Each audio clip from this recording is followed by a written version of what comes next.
Bott is the product manager and the lead game developer for Original Gamer Life, or OGLife. And Carlos is with me to talk about the game and also your role as the lead game developer. So let's start with that.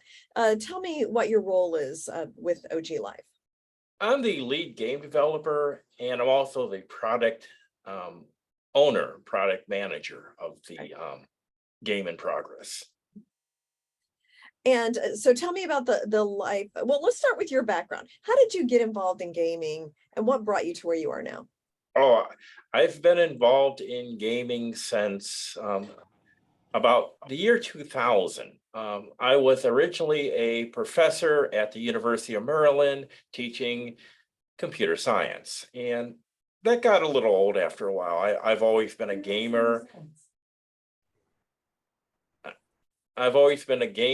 And I decided physics and math and moving characters is much more interesting than designing applications. So I went into the game world. Okay, so that was 2000, and I can't only imagine how much games have changed since then. I mean, they're unbelievably real now. Yes, I started with way back when there was a game called Wing Commander, and saved up my money and bought a Intel 386 and played this first. I was always a space gamer, and played this really great game, and you can tell where this is going. All the games that I've been involved in have been space related, and all the games that I've been playing have been space related.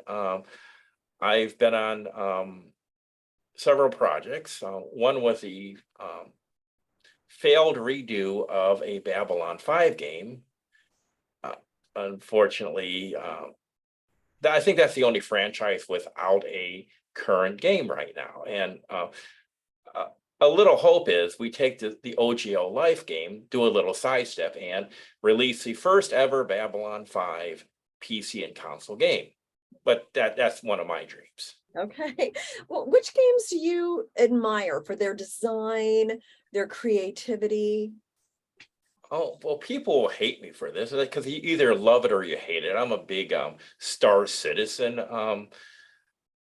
backer and fan. I've also enjoyed playing Elite Dangerous. EVE Online, I've been playing for about 15 years. And also things like SimCity and City Skylines. I'm a big simulation player. I don't really play the first-person shooter or the third-person shooter. I get killed very quickly. I'm more into the very thoughtful games, the economic games. I'm taking up a PhD at DMU University in Leicester, United Kingdom.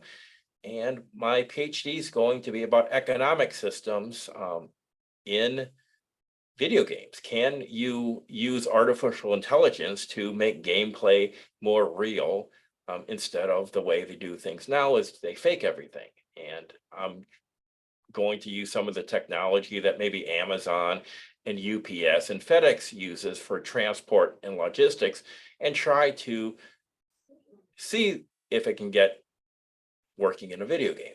Yeah. Oh, that actually sounds very interesting. So when we do a future interview, I'd like to hear more about that. And what makes a good game? Number one, gameplay. I was a big 8-bit gamer where you had to imagine the gameplay. It wasn't put in front of you. Gameplay. Is the game engaging? Will the game draw players back to the game? Is the game replayable? Is the game fair? Okay. Some of those things. Yeah. Does the game interest you? Is there things to investigate, things to look at? A game is nothing more than an interactive movie in many cases. So we have to make our interactive movie experience very rewarding and very useful for the game player. That's interesting because I was just thinking when you were describing the games that you liked, it is kind of like a movie. Like some people like a certain type of movie, some people like another type of movie. So there's all kinds of various games out there for all tastes, I suppose. And e-gaming is very big right now. We have Valorant, we have Dota, we have League of Legends, all with big, huge international tournaments where they're giving, they're filling stadiums to watch people play games. So gaming is not just for kids anymore. No, And that's what brings us to OGL. yeah. So yeah, definitely not. And the budgets behind like League of Legends and some of these are as big as the Super Bowl. So I mean, there's definitely some huge money behind gaming. Yes, one thing that I tell my students when we have open days, they're drawn to film and they're drawn to music. Well, that's fine, but you're not going to get anywhere in the music industry unless you win a Grammy, and that's virtually impossible. That's the top of the top of the top. Same with the film industry. It's very hard to break into the film industry. The game industry is is the largest industry of all creative media right now. It by far surpasses Hollywood, Bollywood, and it by far surpasses anything music-wise. This was the only industry that was able to grow during COVID the last 2 years. The only thing you could do is sit at home, and if you were a game player, you loved it. Yeah. So if we were to play one of the games that you've designed, what elements would we recognize as yours? Oh, it's got to be space related. I even in non-space related games that I've worked on, there always is some element of uh, maybe I forgot the word. There's something from Babylon 5 or something from Star Trek or something from Star Wars hidden in there. An Easter egg, that's the word I'm thinking of. It's an Easter egg. So we're looking for space games, simulation games, heavy mathematics. I had a great colleague named Dino Dini. He invented the player manager football game, and I taught with him back in the late 2000s, and we taught math. And one thing we learned, or one thing that we taught, was mathematics is the key to everything. Good math makes good physics, and good physics makes good gameplay. And you can't fake a lot of this stuff. Yeah. Oh, very interesting. So let's talk about original gamer life. I mean, what's the mission, the vision of OGLife? Okay, the mission and vision is a service. A few years ago, Mark Zuckerberg talked, hey, let's do the metaverse. And so that got people thinking, what is the metaverse? And the metaverse is just how can I say this? It's a growth from the old massively multiplayer games like Second Life. It ties into today's social fabric. It impacts all gamers. There's not just one metaverse. Marvel, they talk about the multiverse, and there's many multiverses. Well, the metaverse is not just one metaverse. And what we want to do is use this metaverse and our avatar and allow you to interact on a social and wellness journey to try to make your life better. I mean, if you remember the movie Ready Player One, Oh, yeah. where everyone lived in virtual reality, Mhm. that's what we're doing. Us and a number of other companies are seeking to make alternate reality your life. Now, we tried it in the past with VR and AR, and it's growing by leaps and bounds, but the technology is not ready yet. So what we're trying to do is create a game with its own marketplace, its own community, its own like Roblox, but for adults, Yeah, yeah. basically. Okay. We're looking for healthy, fun, rewarding for gamers to thrive and live. Think of a redoing of Second Life, or I play EVE Online a lot. Those communities are very toxic, and what we want to do is create a welcoming community. Too many communities out there, the gamers are just very toxic, and we want to make the game a lot less toxic. We want to bring the 3 billion estimated gamers also to the crypto scene. New eyeballs and wallets for the growing DeFi market, and we will be playing these games as well. One of our mini games is called Die Hard Birdie. Okay, so I want to hear more about that, but let's talk a little bit about OGLife too. I mean, what's the storyline? Like if I would start playing, what can I expect to see? Okay, the storyline is this. Because of my tie-in with Babylon 5 and Deep Space Nine, we quickly came up with the ideas. We're going to be on a space station originally. A space station in neutral territory where human beings and aliens interact, and it's a jumping off point for other adventures. When you come to the station, you buy your clothing, your weapons. Now, I say weapons, we do have a laser tag area where you can play and earn money, but it's also, you're going to be running missions.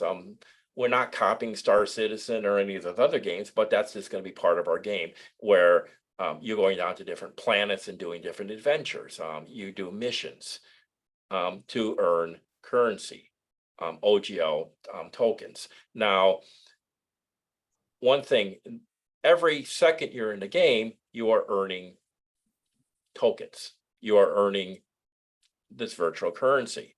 And one of the differences, you can take this virtual currency and exchange it, it's real money. Let's look at games such as Star Wars: The Old Republic, Minecraft, Rocket League, and a lot of other games. They're very popular. And one of the things that make these games popular are skins. Everyone wants CSGO skins. Everyone wants Roblox skins. Everyone wants Valorant skins. Well, we're going to take this one step further, and our skins will be wrapped around NFTs. So those are yours to earn, yours to move to different multiverses if you so choose. They're your investment. It sounds like OGLife is really different than what is already kind of out in the marketplace with the skins, the NFTs. I mean, I know there's some of that, but it sounds like you put that all together, the crypto and everything. Yes, one of the things that's going to make ours look different is a lot of the other metaverses, well, they might be good in their own right.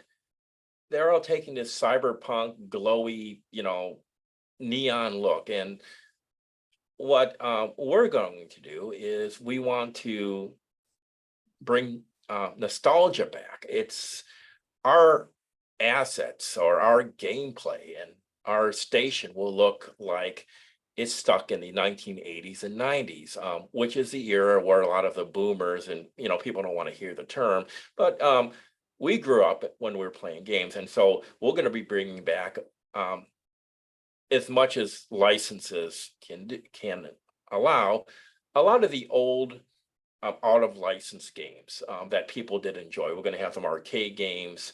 We're going to have and you can play these to earn the cryptocurrency. We're also specialized games like 3D Tetris will be in the game, and a lot of other mini games of that sort.